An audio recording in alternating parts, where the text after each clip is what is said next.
Bloomberg Analyst says Bitcoin is headed to $10,000 unless it reclaims $75,000.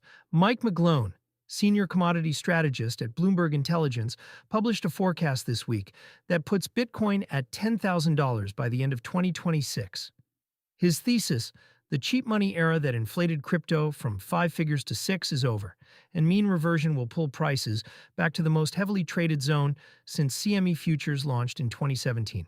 Bitcoin sits at $68,650 as of April 7, 2026, down 0.5% over 24 hours.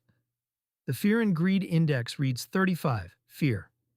The mean reversion argument, McGlone's framework, borrows from commodity cycles. Crude oil swings between $120 and $40. Gold runs and reverts. Bitcoin, he argues, is no different.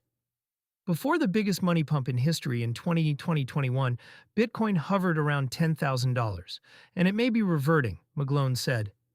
He frames $10,000 not as an arbitrary round number, but as the price zone, where the most cumulative volume has traded since 2017. The CME futures launch that year gave institutional capital its first regulated entry point, and most of that early institutional volume clustered around five figures. His broader macro call is equally bleak. The S&P 500 drops 50–60%, crude oil hits $50 by midterms, and CPI turns negative, mirroring Japan's 30-year deflationary grind.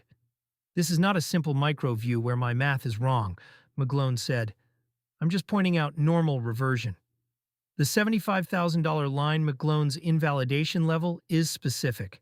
Bitcoin must reclaim and sustain prices above $75,000 to break his bearish thesis. That level has structural weight. It marked the bottom of the March-April 2025 decline and stalled an early 2024 rally. It also aligns with Fibonacci retracement levels that technical traders watch closely. At 68,653, Bitcoin is roughly 9% below that threshold. The gap is not enormous, but the direction matters. If price drifts lower rather than pushing towards 75K, McGlone reads it as confirmation that the liquidity-driven rally has exhausted itself. He also points to competition within crypto itself. Unlimited crypto supply and use case rivals are Bitcoin headwinds. He expects Tether's market cap to surpass both Ethereum and Bitcoin, arguing that stablecoins represent the most enduring trend in the industry. That framing positions Bitcoin not as a store of value, but as one speculative asset among thousands, losing ground to dollar-pegged tokens with clearer utility. The counter-argument analyst Dave Weisberger pushed back on the math directly. In 2022, the collapse of FTX, Three Arrows Capital, and Terra Luna only pushed Bitcoin to $16,000. Roughly 50% more dollars are now in circulation compared to that cycle bottom. A comparable percentage decline from here would land Bitcoin between $25,000 and $30,000, not $10,000. The only way Bitcoin gets to $10,000 is if a huge percentage of holders believe it's going to fail, Weisberger said. He called the forecast clickbait, but conceded that McGlone could be right about the direction, even if the magnitude is off. Q1 2026 data complicates the picture further. While retail investors sold 62,000 Bitcoin during the quarter, businesses bought 69,000, governments added 25,000, and ETFs absorbed another 3,000.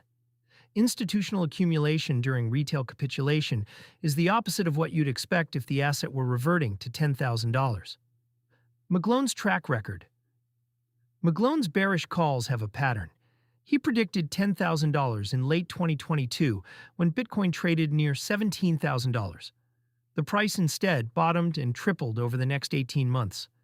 Earlier, he forecast continued declines during Bitcoin's 2020 consolidation before the asset ran from $10,000 to $69,000. His bullish calls have also missed. In 2021, he suggested Bitcoin could reach $100,000 by year-end. It peaked at $69,000 and fell 75%. The track record doesn't invalidate the current thesis, but it calibrates how much weight to assign it. McGlone's framework is internally consistent. He applies the same commodity mean reversion model to crypto, oil, and equities. Whether that model fits an asset with Bitcoin's supply schedule and adoption curve is the real question. What the market is pricing, the Fear and Greed Index at 35, reflects unease but not panic. ETF flows have been positive in recent weeks, and spot CEX volume, while at two-year lows, has not triggered the kind of cascading liquidations that precede capitulation events. For holders spending crypto through card programs, the practical implication depends on time horizon.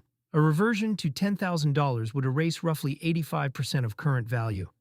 Even skeptics of the call should note the $75,000 level. If Bitcoin fails to reclaim it over the coming weeks, the technical picture deteriorates regardless of whether $10,000 is the ultimate destination. The market has heard McGlone's 10K call before. It bounced. Whether it bounces again depends less on one analyst's model and more on whether institutional buyers keep absorbing what retail is selling.